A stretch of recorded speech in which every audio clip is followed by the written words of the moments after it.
How does solar radiation affect soil properties and plant growth in different ecosystems?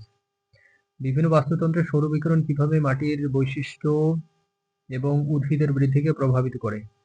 সৌর বিকিরণ হলো সূর্যের আলো থেকে আসা শক্তি যা পৃথিবীর পৃষ্ঠে পতিত হয়ে মাটির তাপমাত্রা বৃদ্ধি করে, পানি বাষ্পীভূত করে সালোক সংশ্লেষণ প্রক্রিয়ার মাধ্যমে উদ্ভিদের খাদ্য তৈরি করতে সাহায্য করে এবং মাটির জৈবিক কার্যকলাপকে প্রভাবিত করে, যা বাস্তুতন্ত্রের সামগ্রিক স্বাস্থ্যকে প্রভাবিত করে। Solar radiation is the energy from sunlight that falls on the earth's surface, increasing soil temperature, evaporating water, helping plants produce food through photosynthesis, and influencing soil biological activity, which affects the overall health of the ecosystem.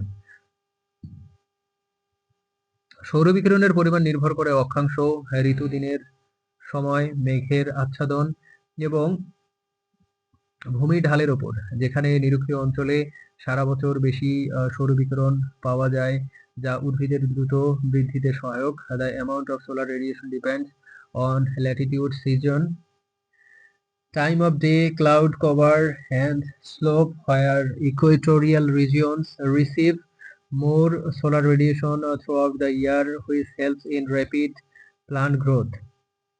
উচ্চ সৌর বিকিরণযুক্ত অঞ্চলে মাটির তাপমাত্রা দ্রুত বৃদ্ধি পায়,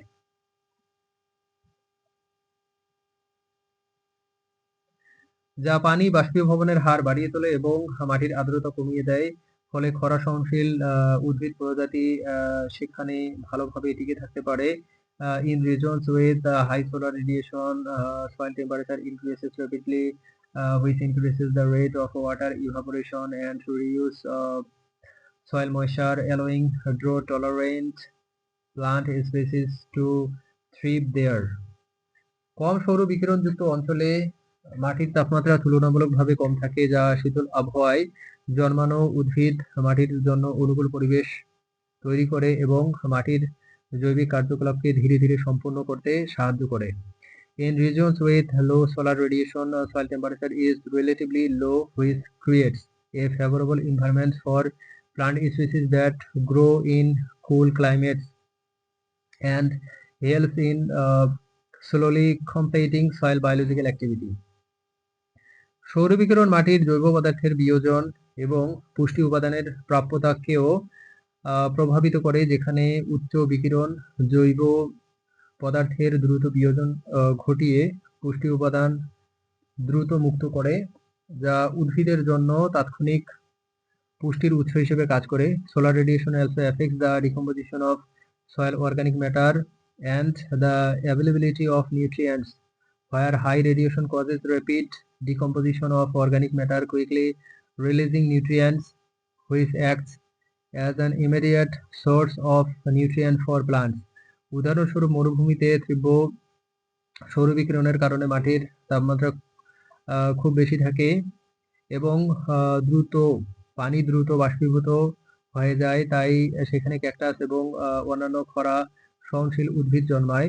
for example, in desert the soil temperature is very high due to intense solar radiation and water evaporates quickly, so cacti and other drought tolerant plants grow there.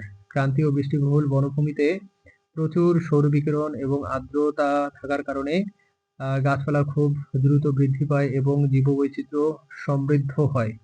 Tropical rainforests have abundant solar radiation and moisture, causing plants to grow very quickly and enriching biodiversity.